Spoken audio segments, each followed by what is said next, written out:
yang pertama, kita memahami dulu secara bersama-sama mengenai pengertian teori belajar menurut Ausubel.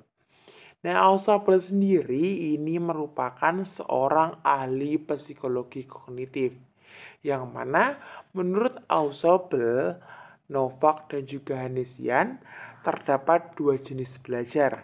Yang pertama adalah belajar bermakna dan juga belajar menghafal.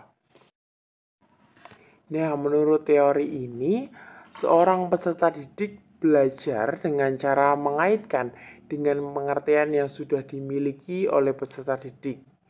Jika pengertian yang dimiliki peserta didik berbeda dengan konsep yang diberikan di kelas, maka informasi baru harus dipelajari melalui belajar menghafal. Dalam proses inilah informasi baru tidak diasosiasikan dengan konsep yang telah ada di struktur kognitif. Belajar menghafal ini perlu jika seseorang memperoleh informasi baru dalam dunia pengetahuan yang sama sekali tidak berhubungan dengan apa yang telah diketahuinya.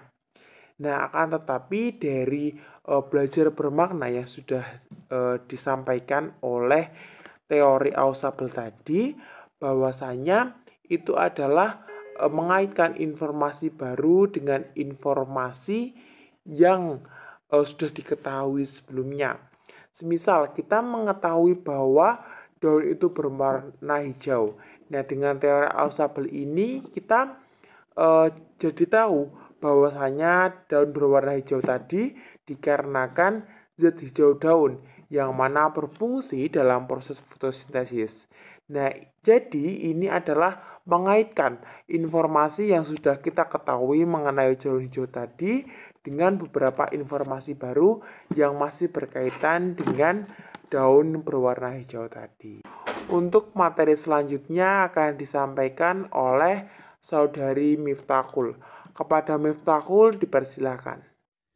Baik, terima kasih. Selanjutnya saya akan menjelaskan mengenai tahap-tahap penerapan teori Ausubel.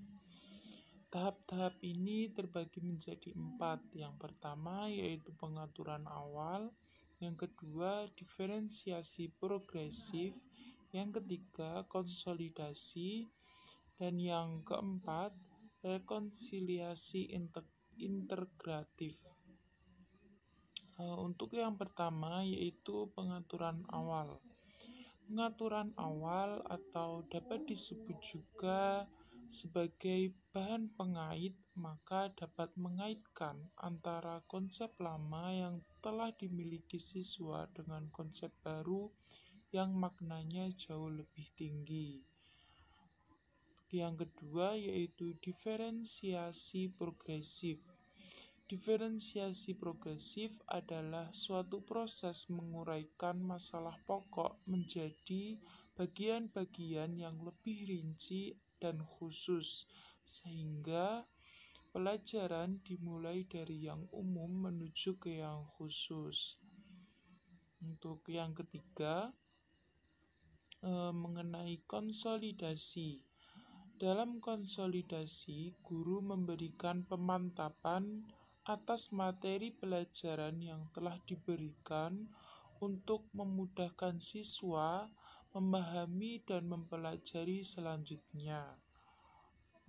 Untuk yang terakhir, yaitu rekonsiliasi integratif. Menurut konsep rekonsiliasi integratif dalam mengajar, konsep-konsep perlu diintegrasikan dan disesuaikan dengan konsep-konsep yang telah dipelajari sebelumnya. Dengan kata lain, guru menunjukkan pada siswa bagaimana konsep dan prinsip tersebut saling berkaitan. Sekian penyampaian materi dari saya. Selanjutnya saya kembalikan ke pemandu presentasi. Baik, terima kasih atas pemaparan materi yang telah disampaikan. Untuk materi selanjutnya akan disampaikan oleh Saudara Ahmad Fauzan Al-Azhari. Kepada Fauzan dipersilakan. Baik, di sini saya akan menyampaikan Materi tipe-tipe belajar menurut Ausubel. Di sini ada 4 tipe belajar menurut Ausubel, yaitu yang pertama belajar dengan penemuan yang bermakna, yang kedua belajar dengan penemuan yang tidak bermakna, yang ketiga belajar menerima yang bermakna, dan yang keempat belajar menerima yang tidak bermakna. Materi yang pertama, belajar dengan penemuan yang bermakna, yaitu mengaitkan pengetahuan yang telah dimilikinya dengan materi pelajaran yang dipelajari itu. Atau sebaliknya, siswa terlebih dahulu menemukan pengetahuannya dari apa yang ia pelajari. Kemudian pengetahuan baru tersebut ia kaitkan dengan pengetahuan yang sudah ada. Yang kedua, belajar dengan penemuan yang tidak bermakna, yaitu pelajaran yang dipelajari ditemukan sendiri oleh siswa tanpa mengaitkan pengetahuan yang telah dimilikinya, kemudian ia hafalkan. Yang ketiga, belajar menerima yang bermakna, yaitu materi pelajaran yang telah tersusun secara logis disampaikan kepada siswa sampai bentuk akhir. Kemudian pengetahuan yang baru ia peroleh itu dikaitkan dengan pengetahuan lain yang telah dimiliki.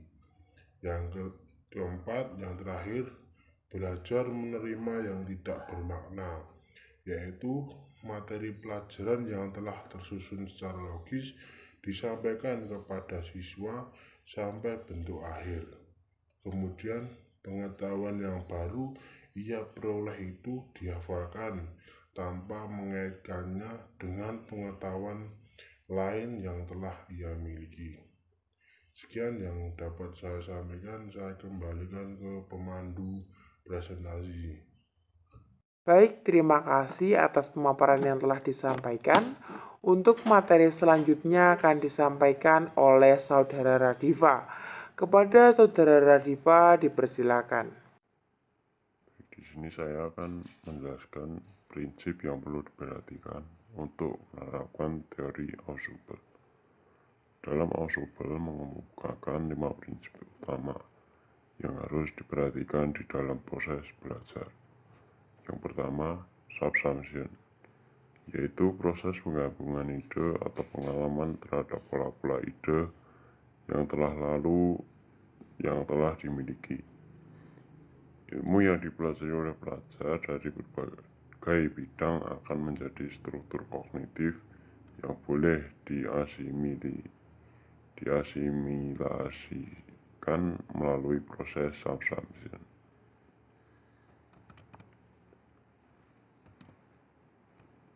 Kemudian yang kedua, organizer, yaitu usaha mengintegrasikan pengalaman lalu dengan pengalaman baru sehingga menjadi satu kesatuan pengalaman. Dengan prinsip ini diharapkan pengalaman yang diperoleh itu bukan merupakan pengalaman yang satu dengan yang lainnya, hanya berangkai-rangkai saja yang mudah lepas dan hilang kembali. Kemudian yang ketiga,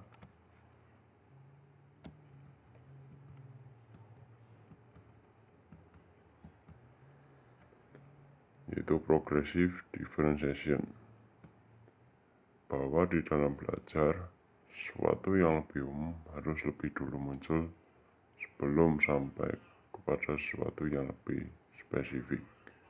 Dalam proses belajar bermakna perlu ada pengembangan dan kolaborasi konsep-konsep.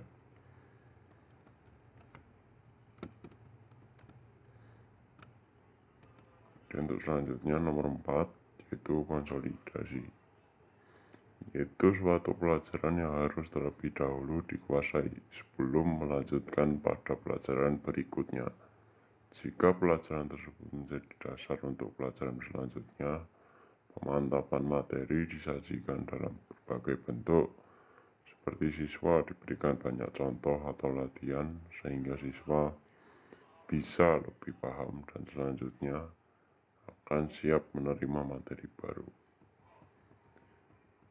Dan yang terakhir yaitu integrative reconciliation, yaitu bahwa ide atau pelajaran baru yang dipelajari itu harus dihubungkan dengan ide pelajaran yang telah dipelajari lebih dulu. Demikian. Assalamualaikum. Waalaikumsalam.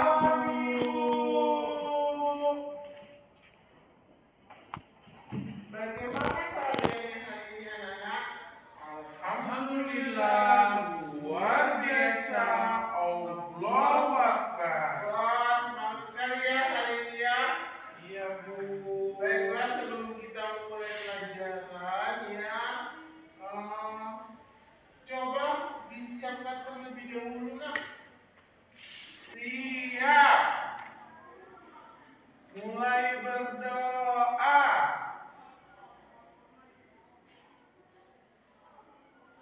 Selesai. Beri salam. Assalamualaikum warahmatullahi wabarakatuh. Waalaikumsalam warahmatullahi wabarakatuh. Baiklah, ibu akan absen terlebih dahulu ya. Iin Nggak masuk, Bu. kemana Iin? Ikut orang tuanya, Bu. Kondangan. Kondangan ya. Ajeng, Hadir, Bu. Leo ada? Hadir. Sri, Sakit. Sakit, Bu. Ani, Untari, Hadir. Untari hadir ya. Berarti dua orang ya yang tidak masuk hari ini ya. Ada yang kondangan, ada yang sakit ya. Iya, Bu. Sebelum kita mulai pelajaran hari ini ya, kita memulainya dengan menyanyikan lagu Indonesia Raya ya. Kita wajib ya untuk ini setiap hari kita melakukan menyanyikan lagu Indonesia Raya terlebih dahulu. Siapa yang mau jadi dirinya? Ayo, Untar ya, silakan maju ke depan ya. Kita menyanyikan lagu Indonesia Raya terlebih dahulu supaya kita tahu ya. Mulai. Hiduplah Indonesia Raya. 1, 2, 3. Indonesia tanah airku, tanah tumpah darahku.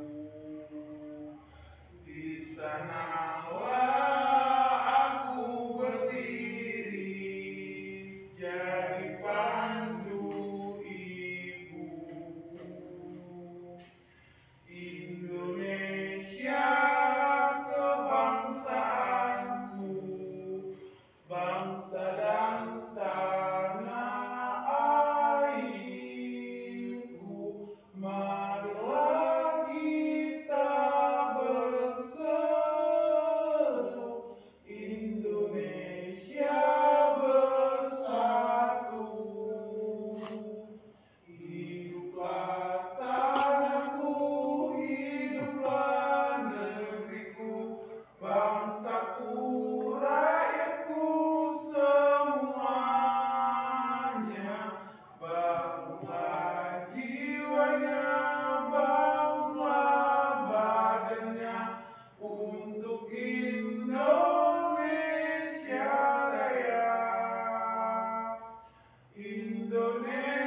bagian-bagian dari tumbuhan. Ya, bagian-bagian dari tumbuhan. Ya, bagian-bagian tumbuhan ya. Ada yang tahu bagian-bagian tumbuhan itu apa saja kira-kira ya? Ibu akar itu termasuk bagian tidak?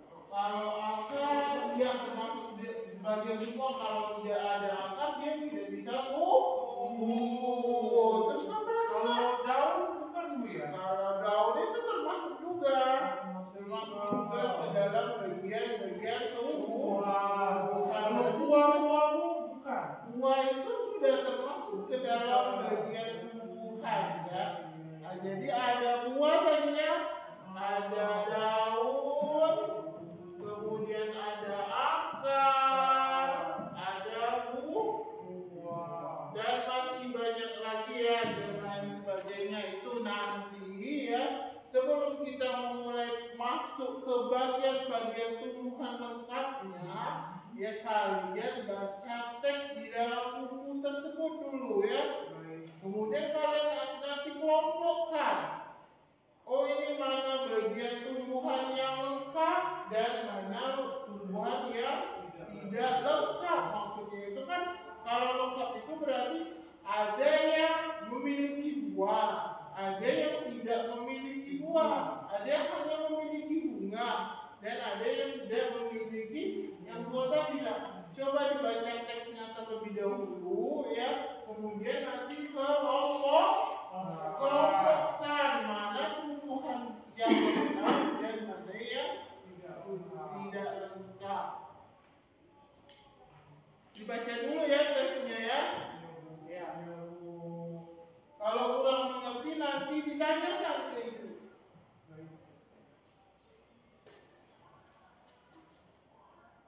Depan berdasarkan yang kalian ketahui.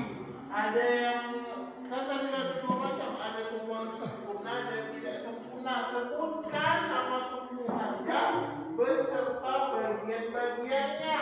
Ya, silakan. Yang paling pertama aja, tumbuhan sempurna. Silakan dituliskan apa nama tumbuhannya, kemudian bagian-bagian dari bunga tersebut. Setelah kalian membaca buku yang ada di dalam buku itu ya.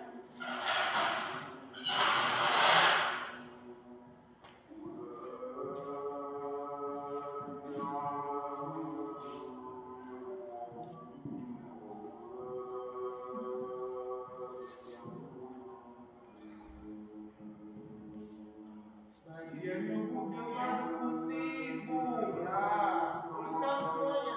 Ada saksi putih. Ya, ada putih, Itu ada mahkotanya. ada mahkota bunga, oke. Mahkota bunga, Benang sari Bu. benang sari ya. Apa lagi Bu sari? Ada apa lagi? Setelah itu di bacaan di buku kalian itu ada apa lagi? Ada batang, akar, Batang, serbuk, sari, ada akar, ada daun Bu. ya. Oke, sudah. Nah, berarti ada dua ya contoh yang disebut warnanya aja. Ada bunga kertas dan ada juga bunga sepatu. Sedangkan kita tahu ya kalau bunga sepatu itu termasuk tumbuhan atau tumbuhan sempurna atau bunga lengkap. Mulai dari mana dia ada putih, ada mahkota bunga, kemudian benang sari, kemudian ada batang dan lain sebagainya ya. Sudah dituliskan di sini. Kemudian yang kedua, yang termasuk tumbuhan yang tidak sempurna. Coba utari. Ya, tumbuhan apa? Setelah dibaca di bukunya tadi, perbedaannya tadi ada dua.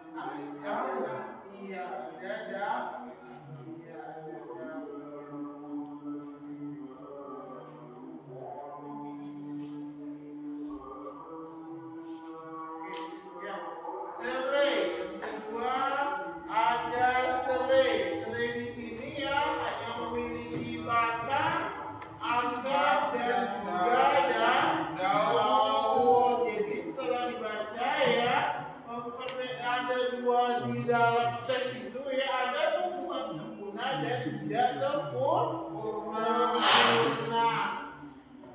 Contohnya sudah ada dituliskan di sini semua ya. Kemudian ada kalau yang tidak sempurna ada serai. Nah, setelah kita membahas yang ini ya, sekarang pertanyaannya, dari bagian-bagian tumbuhan ini, nah, Ibu Nana ya, Nak? Fungsi dari, ada yang tahu fungsi dari akar itu apa? Fungsi akar. Akar ini berfungsi untuk apa? Ada yang tahu? Ibu, akar itu bukan fungsinya untuk menyerap air, Bu ya? Iya benar. Akar itu fungsinya untuk menyerap air yang nantinya akan disalurkan ke bagian batang, daun, dan juga buah dan bunganya. Itu yang menyerap air. Sudah tadi ya fungsi dari akar. Nah, untuk di rumah kalian nanti ya, ini tugas di rumah ya. Kalian cari fungsi dari bagian-bagian tumbuhan ini. Tadi sudah dijelaskan fungsi akar. Sekarang nanti kalian cari fungsi daun apa, kemudian fungsi dari buah itu apa, batang, kemudian ranting, bunganya itu memiliki fungsi tersendiri ya. Jadi kalian cari di rumah fungsinya apa ya. Nah, minggu depan dikumpul tugasnya. Ya, ada kelas. Ibu itu ngerjain di buku latihan atau di buku catatan, Bu? Kerjakannya di buku latihan. Nah, itu latihan atau PR pekerjaan di rumah ya. Nanti kalau ini referensinya bisa dicari di buku lain atau bisa juga dicari di Google ya. Kalau di rumah bisa menggunakan internet ya. Kalau di sekolah tidak bisa. Tuh. Ada lagi yang ingin ditanya? Tidak ada? Jelas semua? Kumpulin kapan, Bu? Minggu depan ya? Pas pertemuan sekali lagi kita bertemu sekali lagi pelajaran ini minggu depan dikumpul ya. Fungsi dari bagian-bagian dari tumbuhan. Sudah? Sudah, Bu. Ada yang ingin ditanya? Jelas? Jelas.